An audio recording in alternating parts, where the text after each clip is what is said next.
السلام علیکم ناظرین، امید ہے آپ لوگ خیریت سے ہوں گے۔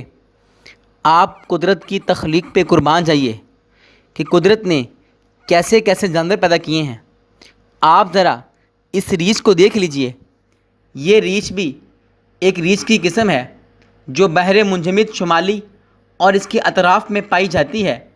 یہ زمین پر پایا جانے والا سب سے بڑا شکار خور جانور ہے۔ ایک بالغ نر کا وزن تقریباً 400 سے 680 کلو گرام یعنی 800 سے 1500 پاؤنڈ تک ہوتا ہے، جبکہ ایک مادہ کی قامت نر کے مقابلے میں آدھی ہوتی ہے۔ گو کہ یہ بھورے ریچھ سے بہت قریبی تعلق رکھتا ہے، تاہم موسم کے تغیرات کے سبب اس کی نسل میں بڑی تبدیلی آئی ہے۔ یہ تبدیلیاں صرف خد و خال ہی میں نہیں بلکہ جسم میں بھی بہت تبدیلیاں آئی ہیں، جن کی بدولت سرد موسم کو برداشت کرنے والی جسم کی بناوٹ، کھلے پانی، برف اور منجمد سمندروں پر چلنے کی صلاحیت، جو سمندری بچھڑے کے شکار میں نہایت معاون اور مددگار ہے۔ سمندری بچھڑا اس کی مرغوب خوراک ہے۔ یہ برف زدہ سمندروں میں بڑی مستقل مزاجی کے ساتھ شکار کر سکتے ہیں۔ قطبی ریچھ سارا سال بحر منجمد میں رہتے ہیں، تاہم زیادہ تر قطبی ریچھوں کی پیدائش زمین پر ہوتی ہے۔ اس کو برفانی ریچھ اور سفید ریچھ بھی کہا جاتا ہے۔ پولر ریچھ بہتی اور تیز برف والے سمندری برف پر رہتے ہیں، جس سے وہ مختلف سمندری جانوروں، رنگے ہوئے مہروں، والروس اور داڑھی والے مہروں کے ساتھ ساتھ کچھ دیگر جانوروں کا بھی شکار کر سکتے ہیں۔ ریچھ سمندری جانوروں کو پکڑتے ہیں، آہستہ آہستہ اپنے شکار کے پیچھے ڈھکی چھپی چیزوں کے ساتھ ساتھ ان کے سوراخوں کے قریب پہرا دیتے ہیں۔ جیسے ہی کسی سمندری خرگوش یا مور نے اپنا سر پانی سے باہر نکالا، قطبی ریچھ جانور کو کود کر پڑتا ہے اور اس کو اپنے پنجے سے اپنا شکار بنا لیتا ہے۔ اس کے بعد شکاری صرف اپنے شکار کو برف پر کھینچ سکتا ہے۔ ایسے معاملات موجود ہیں کہ جب ایک قطبی ریچھ نیچے سے تیرتا ہوا آیا اور موروں کو شکار کر لیا۔ قطبی ریچھ کے غذا کا ایک بڑا حصہ پلانٹ کی اصل کے مختلف اجزاء پر مشتمل ہوتا ہے، تاہم تقریباً تمام قطبی ریچھ وقتاً فوقتاً ان کی وٹامن اور دیگر غذائی اجزاء کی فراہمی کو بڑھانے کے لیے ان کا استعمال کرتے ہیں۔ ماہرین علمیات کے مطابق بعض اوقات شکاریوں کو پودوں کے مختلف کھانے کی اشد ضرورت بھی ہوتی ہے۔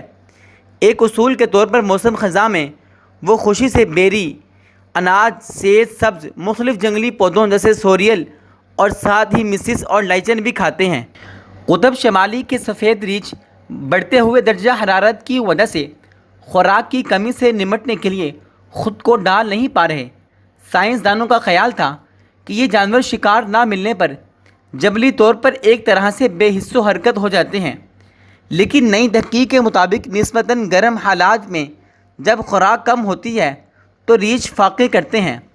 تحقیق کے مصنفین کا کہنا ہے کہ اس کا مطلب یہ ہے کہ اس نوع کے جانوروں کے گرم علاقوں میں بچ جانے کے امکانات کم ہیں۔ 2008 میں امریکہ میں قطب شمالی کے ریچھوں کو خطرے سے 2.49 قرار دیا گیا تھا۔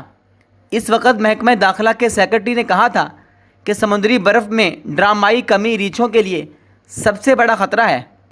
قطبی ریچھ بنیادی طور پر سمندری برف میں فرسیل یا دریائی بچھڑے کا شکار کر کے کھاتے ہیں، لیکن گرمیوں میں برف زیادہ پگھلنے سے سیل کم ہو جاتے ہیں، لہذا ریچھوں کو شکار تلاش کرنے میں بہت مشکل ہوتی ہے۔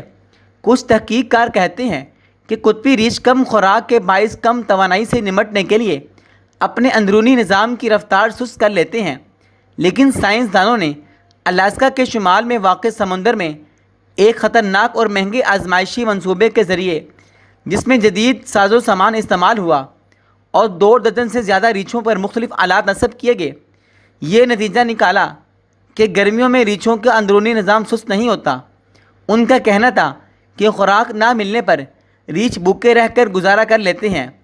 تحقیق کے سربراہ جان وائٹ مین کے مطابق ریچھوں کے میٹابولزم عام ممالیہ نوع ہی کی طرح ہے۔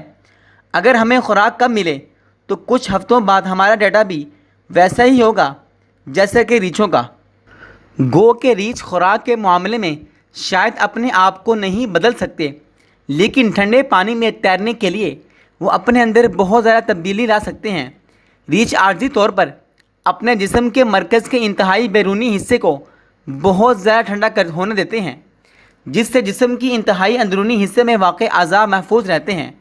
تحقیق کاروں نے ریچھوں کے تیرنے کی غیر معمولی صلاحیت کا مطالعہ کیا، جس میں انہوں نے دیکھا کہ ایک مادہ ریچھ نے 9 دن تک ساحل سمندر سے برف تک کا 400 میل کا فاصلہ تیر کر لیا۔ جب 7 ہفتوں بعد اس مادہ ریچھ کو پکڑا گیا تو اس کا جسم 22% کم ہو چکا تھا اور اس کا بچہ بھی باقی نہیں رہا تھا۔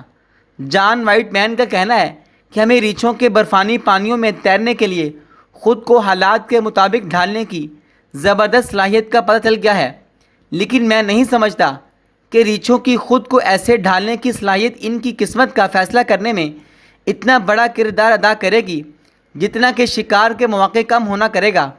ہم سمجھتے ہیں کہ دستیاب ڈیٹا اس بات کا اشارہ ہے کہ بالآخر قطب شمالی کے ریچھ کم ہوتے جائیں گے۔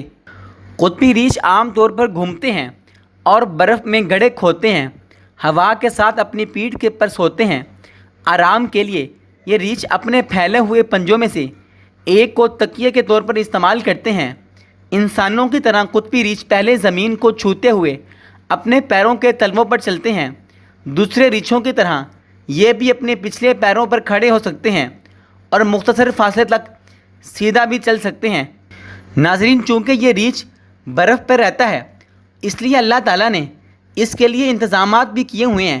اس کی وہاں پر زندگی کیسے گزارنی ہے، اس کی بہت سی موافقتیں ہیں، جیسے کہ موٹی سفید کھال جو کہ سردی سے بچاؤ کا کام دیتی ہے، پھسلن والی برف پر چلنے اور چلانے کے لیے لمبے مڑے ہوئے اور تیز پنجے کی تہ ان کے اندر موجود ہوتی ہے۔